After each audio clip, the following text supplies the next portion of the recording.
right, welcome back to BuffaloPlus.com and the Buffalo Plus YouTube page. Mike Catalana, Dan Fates, I'm Jenna Cottrell. The gang's all together, and we are breaking down, going position group by position group as we look ahead to this offseason. So we wanted to start with Dan's favorite, the running back group, because we know how much he loves a solid young core of running backs. But Mike, let's start with you. There's a couple of guys that come to mind. Obviously, Devin Singletary, Zach Moss, the two players that kind of stand out. But first off, let's start with your overall thoughts on the position group in general and where the Bills will go. All right, so what we're doing here is we're going to say stay or go, right? Do we think they're going to be back, or do we think you move on from them? I think the running back position is a unique one. I think they have two guys that have talent, that could be really good backs in the league. My thought on them is that they're pretty similar. The results are pretty similar, and I think they need a change. Dan, you with me on that? I don't know, Jim. You were Tony Romo right there. I don't know, Jim. I don't know if I want to talk about the running backs like this is going to be the make or break. But if we're going to talk about hold on. Jenna and I were talking about it yesterday. Did you watch the Super Bowl? Yeah. I mean, come on. What about it? Leonard Fournette was outstanding for them. Yeah. All pro line. We can't.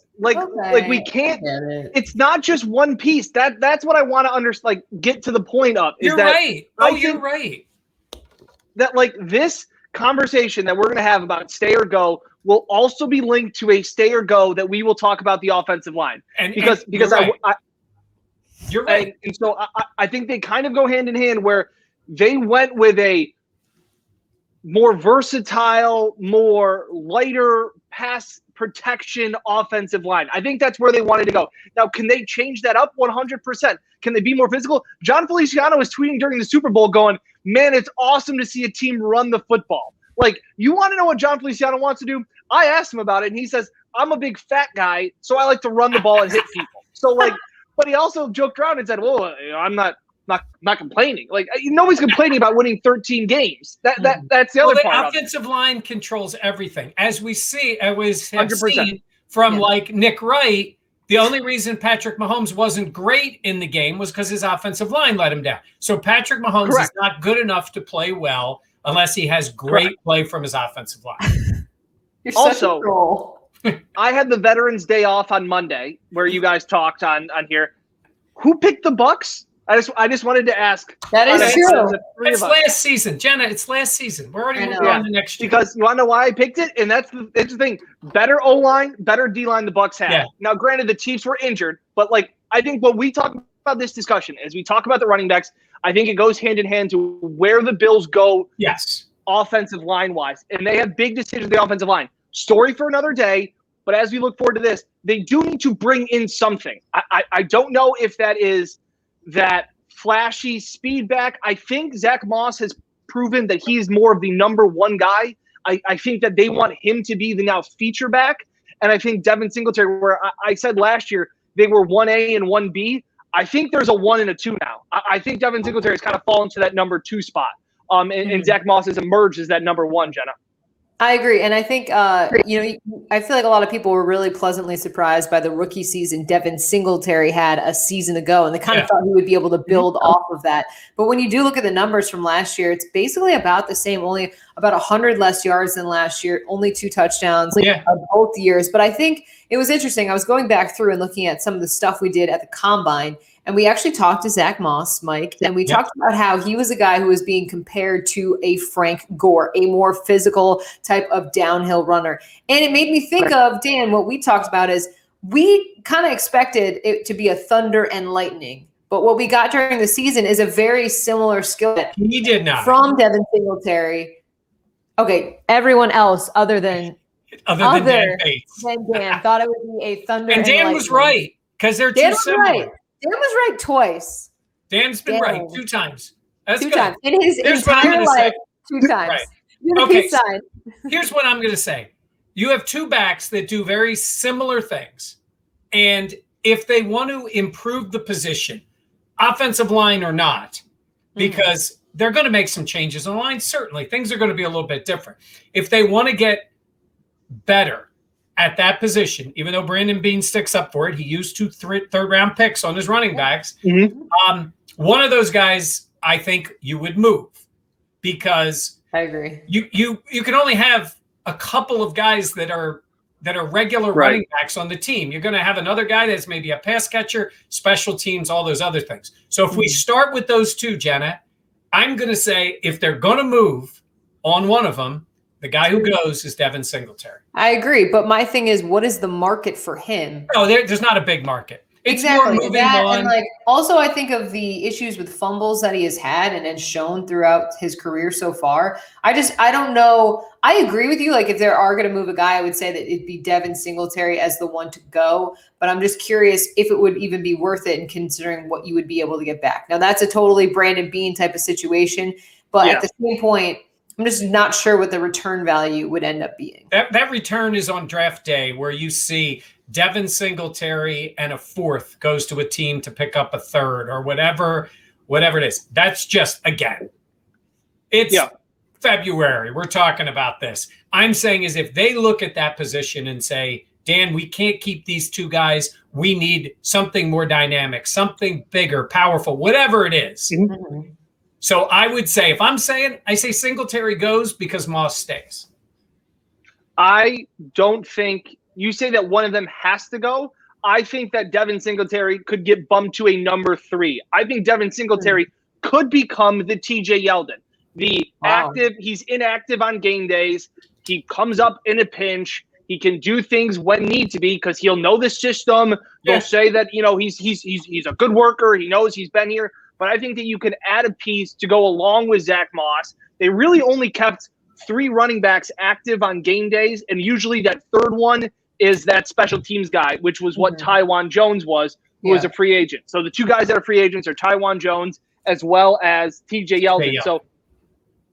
So I think that Devin Singletary could become – I mean, it's kind of an insult to say that he could become the TJ Yeldon, that he could become that guy that is not active on game days, because – at 5'8" or whatever, he's not going to be playing special teams and running down gunners. Unless he was running back kicks, and he doesn't appear to be that guy. Yeah. Right. So it's almost like they need – I would almost love to see them get somebody that was almost like an Isaiah McKenzie in the backfield. And, Mike, you've made this point a couple times before. Somebody that is just dynamic, a speed guy, that whether it's – you've made a good point that whether it is a wide receiver that runs a 4.3 40, and all of a sudden you're like, hey, maybe we can throw a couple swing passes out to him. And maybe when we put him out in the field, defenses now just all of a sudden have to go, hey, watch for a screen, like watch out for this guy, and kind of add to the complement. I always wanted my big thing last year, and it was what I was banging the drum for, was to make sure that the Bills didn't become predictable when they switched running backs. And they didn't. They were bad both times, whether it was Moss or Singletary. So they accomplished what I was hoping they would do. But like Jenna said, Moss and Singletary are way more similar than they are different. That was proven this year.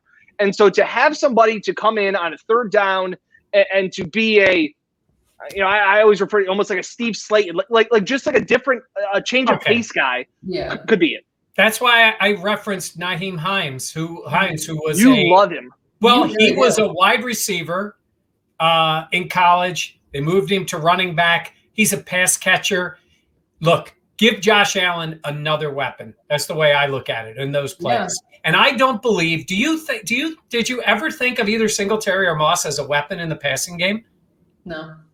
And they had moments on little screens, but I never really thought of them as a weapon in the passing game. I feel like we saw it 2 years ago with Devin Singletary and Frank Gore. The playbook, you knew the play calling and how it was going to change when one or the other was on the field. And then it went from a situation of that to then last year they had a similar guys with similar skill sets. The playbook was kept open, but neither guy was able to, I would say Zach Moss, obviously a little bit more than Devin Singletary, make those types of dynamic passes or dynamic plays, dynamic runs that we've been used to. So I feel like now from where you go from here, it's a situation of, maybe we do move on from a guy like Devin Singletary. And this would be bring in someone. Now, of course, you always try and bring in someone that can add that extra layer. But at the same point, I agree with you, Mike. When you look at a guy like Nyheim Hines, someone who has that pass catching ability, And it makes defenses pay attention. Right. And I guess what I was getting at with those two is, look, I don't, you're talking about guys still on their rookie deals. You know, you got a couple more years of Singletary, 3 more years of Moss. Like you usually don't want to move off of those. I'm not making the trade just for sake of getting rid of a guy. I'm saying, am I evolving in this room? You know, the tight end room is going to evolve greatly next year, right? Mm-hmm. I mean, it just is. And we'll get to them at another time. But what do they need? They need something more dynamic in that room. Because I think, Dan, that is Brian Daboll's back. Give him more weapons is the way I look at it. And I just want to see more of that in the running back position. So that's those two guys. I mean, I think we agree that both of those guys certainly are more than likely to be back unless they make a major change. The other guys, I think the one who has the best chance to be back is Taiwan Jones. All right, so so let's go down. We'll break down more. So let's talk about TJ Yelton and Taiwan Jones. Those are two guys that are both free agents. Obviously, TJ Yelton did get some play throughout the season with Zach Moss's injury. Taiwan Jones, I always think of him with his cut head, but a guy who's known for his special teams play. Used to be a captain a couple years ago. Taiwan Jones, do you think is that special teams piece? Yeah. I think they love him in that role. I think they like to keep that kind of guy there. And he's been really good at it. And in a pinch, he can drop a pass in the end zone for you. So uncalled for. It happened, right? God, I'm like Mean Jenna. I'm like Mean Jenna here. Are you hangry? No, I just had dinner. I'm fine. I have not had dinner yet tonight, guys. Uh-oh. Oh, boy. But I think what Brandon Beane has, I think he's made a conscious effort to get guys here for special teams purposes. You look at what Andre Roberts has brought. You look at what Tyler Medikevich has brought. You look at what a guy like Taiwan Jones. The Bills had pretty good special teams. You know, you had Andre Roberts being a Pro Bowler and kind of working around that. I think that they make an effort to make sure that whoever that third running back is, they're the emergency running back. Their main job is special teams, and then afterwards it's, hey, if both of our guys blow out their knees in a game, you can help run out the clock. It's also the possibility. Again, look, Andre Roberts has been really good in that role. Mm-hmm. But if you went out and got another player that was a return guy at the running back position or even the wide receiver position and is more of a regular player who can do the other things, you can do that. Again, this is roster manipulation. This year was so strange with all the extra players with COVID, so you could bring guys up and down a little easier. But this is all part of it. I know everybody, thinks of the guy getting the carries and the runs and all, but the reality is when they get to cut down, they want the guy who's running under kicks and making plays. And we saw it in the playoff game. We saw it in Kansas City when they recovered the punt. So, I think that's I would say. So my vote is Taiwan Jones is back. You guys with me on that? Okay. Yeah, he's the third guy I would have staying. Yeah. And then TJ Yelton go. Yeah.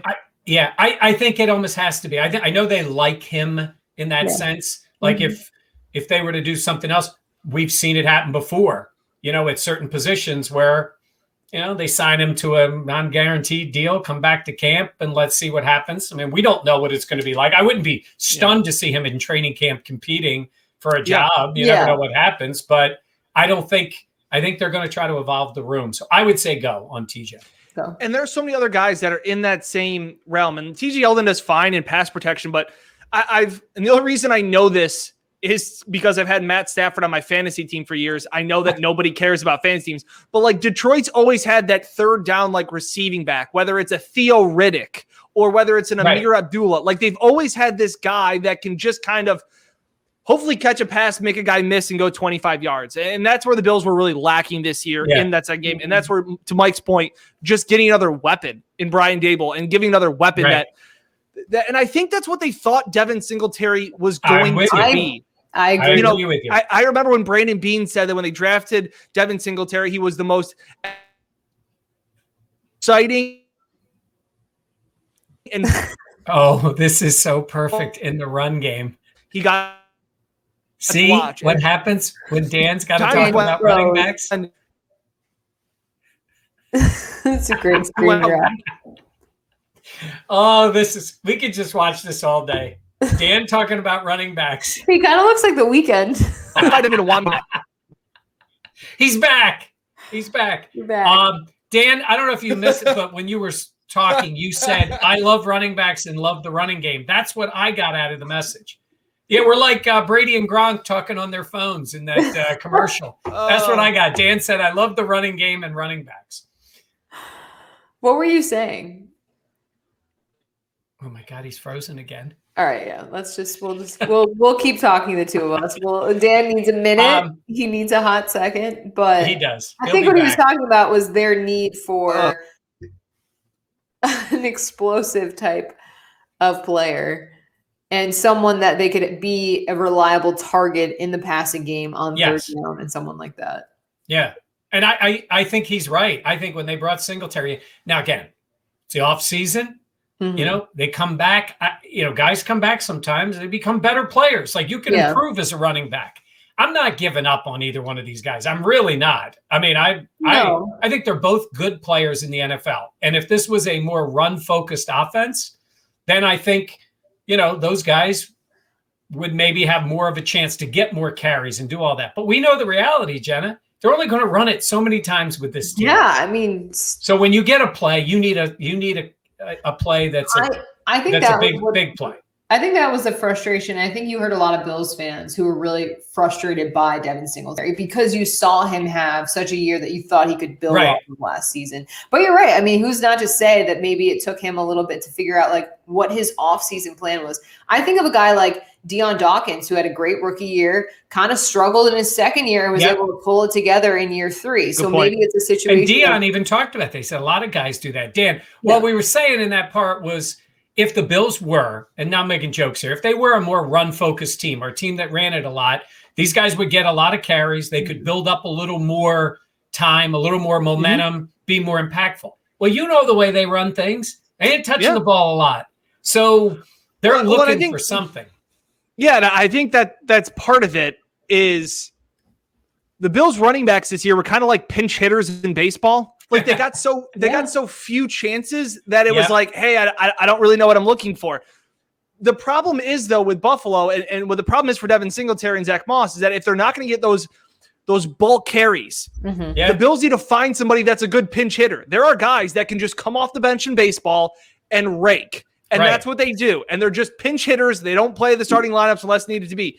And if that's not what Devin Singletary can do, if Devin Singletary needs 20 carries before breaking one, then that's probably not a fit for this offense. You're right. And you know what else, Jenna, I was thinking about is... That's 3 times. I was right again. Well, they came in... Well, we're capping it at that. You missed... While you had cut out with your internet, we were ripping you to shreds, man. It wasn't even close. But here, Jenna, what I was thinking is when they came into this year, let's be honest, they went out and made the move for Diggs. But there were still a lot of questions about Josh Allen in the pass game. Absolutely. Like, they didn't know how much they'd be able to throw it.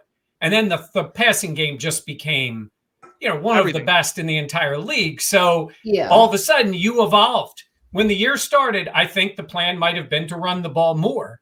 Not be a running team, but run it more. Yeah. And then Josh played like 2020 Josh, which was off the charts. So they just threw it a lot. So again, we don't know what they think. What I will say is they do have pretty big assets in these guys. And anybody from the Bills fans who's watching our video and has gotten to this point is so mad at the moment, Jenna, because what have we not said? Who have we not talked about? Christian. Well, there's 2. Yeah, 2 guys, but mostly Tonya Williams. Yeah. The greatest running back of all time that the Bills. Tonya Williamson. So for Bills Mafia, who does not know, which that seems unlikely, but he's a guy that spent most of the season on the practice squad. Right. He played against the Dolphins in this regular season finale. He was outstanding. He had 2 touchdowns. Yep. A lot of people were clamoring him to get onto the active roster when, Zach Moss went down in the playoffs. He did not. Brandon Beane and Sean McDermott went with TJ Yelton instead, but Dan, I'll start with you. Stay or go, the likelihood of Antonio Williams coming back to Buffalo.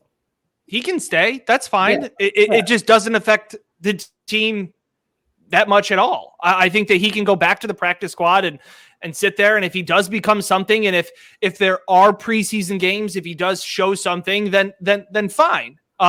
This is a guy, again, that was undrafted.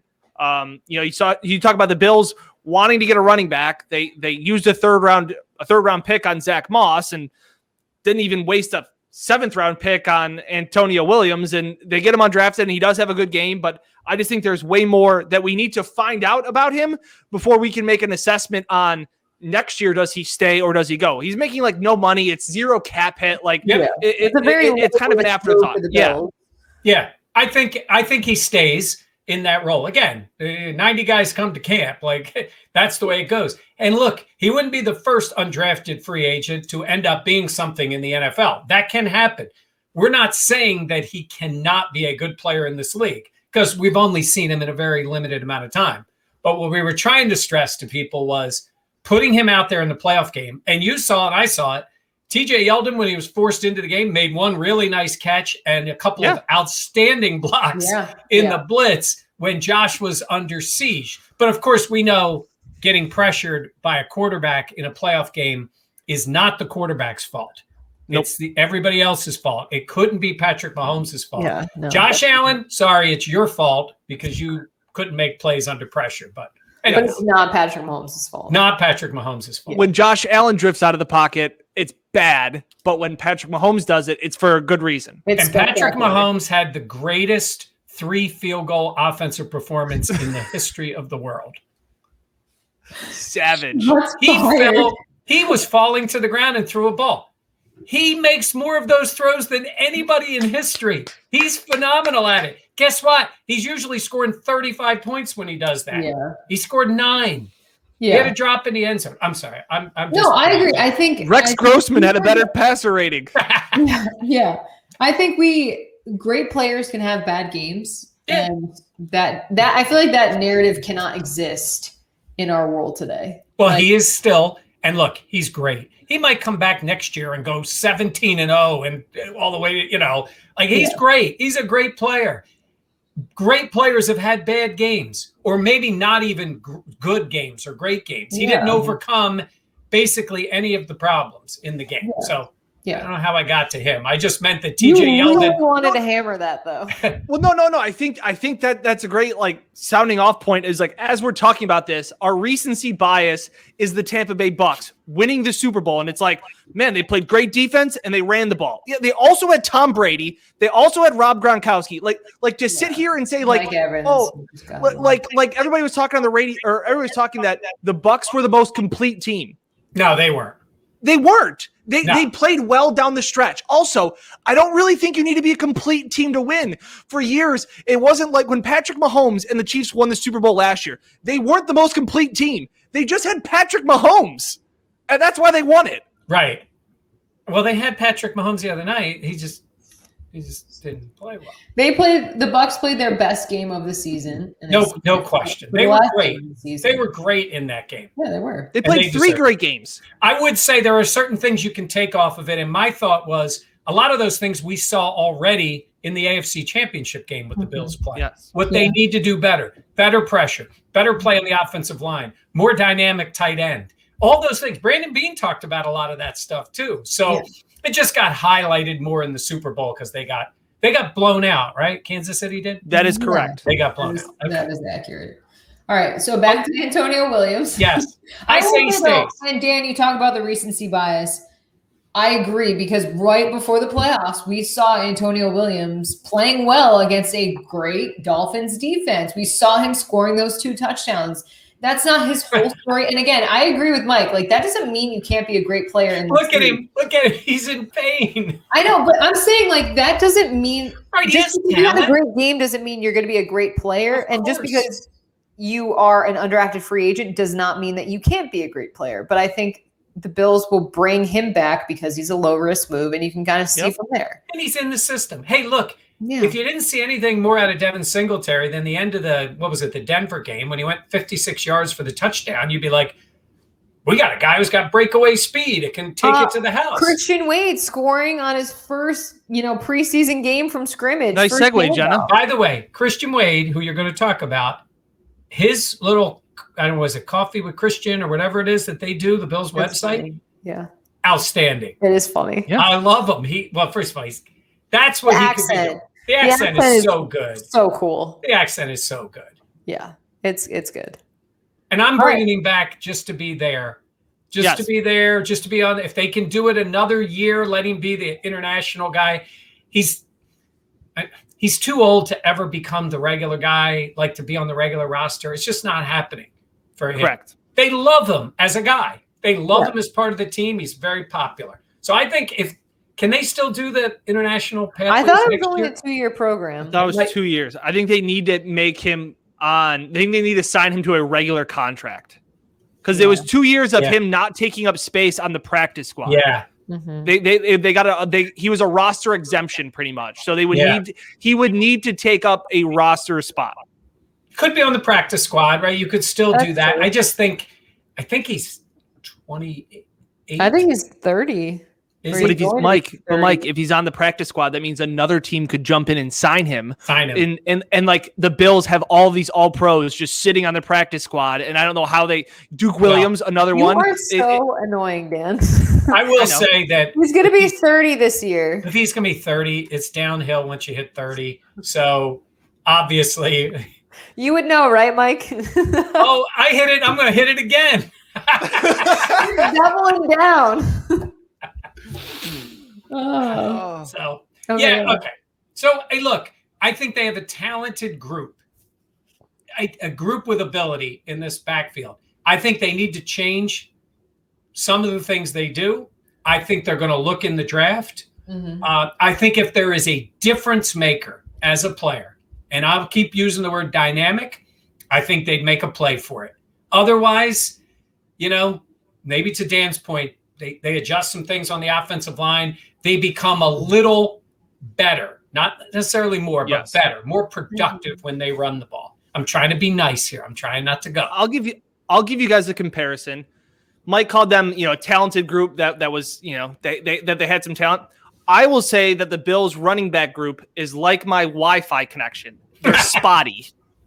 It's spotty. It's like one game, they're pretty good. And then like another game, it's like, I hate my Wi-Fi. And then another time it's like, hey, this isn't bad, but I need to upgrade. The Bills could use a new piece. Mm-hmm. Right. I could also as well get rid of Spectrum Internet because they're awful. Spectrum is awful. I'm sorry, I couldn't hear it. Spectrum is awful. What does it say? That's what he said. Yes. Yeah. It makes sense. I mean, they're always trying to upgrade. Well, you're always trying to get the advantage, and there's been a need for an improvement. Yep. And like we said, we're going to talk about all the position groups. There's going to be similar things said about the tight end room, the defensive line room, all those things. This is taking a good team and making them great, or a very good team and making them great. Mm-hmm. And Brandon Beane's not going to sit around. I'm telling you, he's got a big move in him somewhere. I also think it makes it harder, though, that they are only a couple guys away, technically. This is not like a roster ball that we thought, like that we saw a couple years ago, where I think you could take more chances on guys and see what would pan out. This is kind of you're tweaking, which makes it more challenging because there's a lot already in place. No, that's a really good point, Jenna. It's almost like when they were so bad on offense, it was like, do whatever you want because it can't be worse. It's very tricky this year because you don't want to mix up too many pieces because you don't want to regress and then say, well, I can't believe they made these moves and they got worse. Like these Bean made splashes and everybody got exponentially better. John Feliciano was great. Darrell Williams was great. All of these pieces worked out. It's a great point to say, Jenna, that like, hey, you've got to be very careful. It's like that. It's almost like Jenga. Like you want to find thinking that too. You got to pull the right piece out and then put it back on top as something else that's great. And you're right. And when you aren't good and you're hoping to be good, you don't want to move off from somebody too early. Mm-hmm. Where you say, "Oh man, if 2 years from now this guy's," they're not looking at 2 years from now. They're looking at this year again. They're not going to totally pretend like this isn't even like the Bucs. Brady came in and it was like whoever Tom wants, we're bringing in. I get it. It's Tom Brady. He's won. They brought those kind of guys in. But I'm saying to you is do not think that Brandon Beane's mindset isn't different. He showed it last year with Diggs, making a big move for a big-time player, not necessarily at running back, but they'll still make a move. Okay. This was fun. This is the first of many that we're going to go through. And I feel like this is a way on the low to like become smarter when you talk Bills with your friends. Like you can be like, well, we got Antonio Williams. What are they going to do with Christian Wade? Like you can be the smart friend in your group about this. And I got 4 things right. That's congratulations. Wait, that was my point. You got 3 things right. That was my point. You just took no. Mike said. Oh yeah, you're right. And that's almost as many times he picked the Bills right this year. Is it 4? Okay. Hey, Renee, story time. So we were driving home from New York City. My daughter had to go get a doctor's appointment. We're driving home, and my wife had fallen asleep before the end of the Super Bowl. So she asked me who had won on the way home, and I said it was the Buccaneers. And she said, "You picked the Buccaneers to win. Who did Mike and Jenna pick?" And I said they both picked Tampa Bay. So I'm absolutely going to talk about that the next time we come on a Buffalo Plus blog. So she wanted to make sure that you guys knew that I was right. Well, congratulations. It only took the whole season. And she did say you weren't right a lot during the regular season, though, which is what made me think of that. Well, but in fairness, you were end the season on a high note. You were right a lot. It's just we were right more. Correct. Yeah. Exactly. All right. Drop in the comments you guys would like us to talk about next. We're going to go position by position group. We're going to wrap up here, but also we have plenty more coverage on buffaloplus.com. We're doing stuff about also like ranking and rating the rookies. We'll talk and kind of go in depth into each of their seasons. Because there's some guys that you think of and you're like, oh, I kind of forgot about this guy, or what can they mean for the team going forward? So we'll have that as well. So for Mike Catalana and Dan Fates, I am Jenna Cottrell. Make sure to like, comment, and subscribe. We appreciate it, and we'll see you later on this week.